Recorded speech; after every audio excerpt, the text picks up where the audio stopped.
السلام علیکم۔ دو بڑی اپ ڈیٹس کے ساتھ بے نقاب نیوز پر میں ہوں عدیل مرزا۔ عام انتخابات کب منعقد ہوں گے اور نواز شریف اور ان کی صاحبزادی مریم نواز کب واپس آ رہی ہیں، یہ دکھانے اور سنانے جا رہے ہیں آپ کو۔ دیکھتے رہیے بے نقاب نیوز۔ جن دوستوں نے ابھی تک ہمارا چینل سبسکرائب نہیں کیا وہ ابھی کر لیں اور بیل آئیکن کا بٹن دبانا نہ بھولیے گا تاکہ آپ جڑے رہیں بے نقاب نیوز کے ساتھ۔ پاکستان کے دوست ممالک اور ڈیولپمنٹ پارٹنرز کے ساتھ مل کر پاکستان کی کلائمیٹ ڈیزاسٹر سے ریکوری کے لیے بین الاقوامی کانفرنس ہوئی، جس کو سیکرٹری جنرل UN نے ہوسٹ کیا، اور اس کانفرنس میں پاکستان کو انٹرنیشنل کمیونٹی نے $10 ارب سے زیادہ کی امداد پلیج کی۔ ہماری اس کلائمیٹ ڈیزاسٹر کے بعد جو پوسٹ ڈیزاسٹر نیڈ اسیسمنٹ تھی، جس کو ہم نے انٹرنیشنل کمیونٹی کے ساتھ مل کر کیا تھا، اس میں تقریباً 16 ارب روپے کی فوری ضرورت تھی۔ آپ بھی شروع بات کر دیں گے۔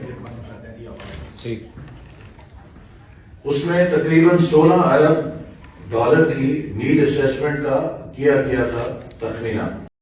وفاقی وزیر منصوبہ بندی، ترقی و اصلاحات SM اقبال نے کہا ہے کہ ملک میں عام انتخابات مقررہ وقت پر نئی مردم شماری کے تحت ہوں گے جو 30 اپریل کو مکمل ہوں گی۔ بے نقاب نیوز کے مطابق وفاقی وزیر منصوبہ بندی SM اقبال نے لندن میں پریس کانفرنس کرتے ہوئے کہا کہ ملک کی بہتری کے لیے سب کو مل بیٹھنا ہوگا، معاشی بہتری کے لیے برآمدات تیزی سے بڑھانا ہوں گی۔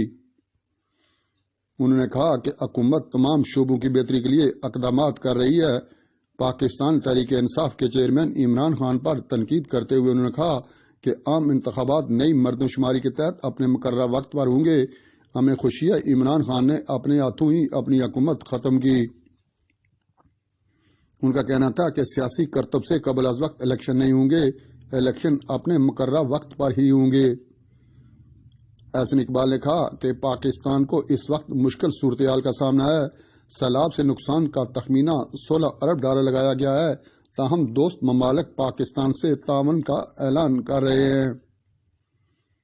انہوں نے کہا کہ جنیوا میں پوری دنیا نے پاکستان کے ساتھ یکجہتی کا مظاہرہ کیا اور کانفرنس میں $10 ارب کے لگ بھگ امداد کا اعلان ہوا۔ ان کا کہنا تھا کہ ہمارے ملک میں ایسے لوگ ہیں جو مسلسل ڈیفالٹ کی باتیں کر رہے ہیں، مشکل حالات سے گزر رہے ہیں، لیکن معیشت کی ڈیفالٹ ہونے کا کوئی خطرہ نہیں۔ ڈیفالٹ کی باتیں کرنے والے پاکستان کے ساتھ دشمنی کر رہے ہیں۔ وزیر منصوبہ بندی نے کہا کہ سیاست بعد میں کر لیں گے، پہلے ملک کو بحران سے نکالنا ہوگا۔ انہوں نے کہا کہ گزشتہ حکومت کی بارودی سرنگوں کو ختم کر رہے ہیں، برآمدات بڑھانے کے لیے ہر ممکن اقدامات کر رہے ہیں اور برآمدات کا انجن پوری رفتار کے ساتھ چالو کرنا ہوگا اور $32 ارب کی برآمدات $10 ارب تک لے جانا ہوگا۔ وفاقی وزیر نے کہا کہ نئی مردم شماری کے نتائج 30 اپریل کو شائع ہوں گے اور سارا عمل اگست میں جا کر مکمل ہوگا جب اسمبلیاں اپنی آئینی مدت پوری کر لیں گی۔ انہوں نے کہا کہ عمران خان نے اپنے ہاتھوں حکومت ختم کی ہے، جس پر ہمیں تو خوشی ہے۔ سیاسی کرتب سے انتخابات نہیں ہوں گے، یہ وقت پاکستان میں عدم استحکام پیدا کرنے کا نہیں بلکہ یکجہتی کا ہے اور انتخابات اپنے وقت پر ہی ہوں گے۔ مسلم لیگ نون کے سیکرٹری جنرل نے کہا کہ پاکستان کی معیشت مضبوط بنیادوں پر کھڑی ہے اور بہت جلد معاشی بحران سے نکل آئے گی۔ انہوں نے کہا کہ معاشی چیلنجز کے باوجود پاکستان کسی صورت ڈیفالٹ نہیں کرے گا۔ پاکستان میں سیلاب سے ہونے والے نقصانات کے بارے میں بات کرتے ہوئے انہوں نے کہا کہ گزشتہ سال طوفانی بارشوں اور سیلاب کے دوران ملک بھر میں 1700 سے زائد افراد جاں بحق ہوئے۔ انہوں نے کہا کہ سیلاب سے متاثرہ علاقوں میں بحالی اور تعمیر نو کا کام جاری ہے، تاہم مکمل بحالی میں 2 سے 3 سال کا وقت لگ سکتا ہے۔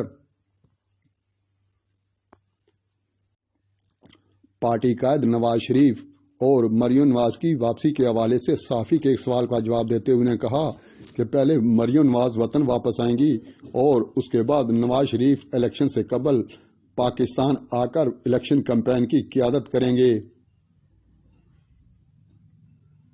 عدیل مرزا، بین کام نیوز، لاہور۔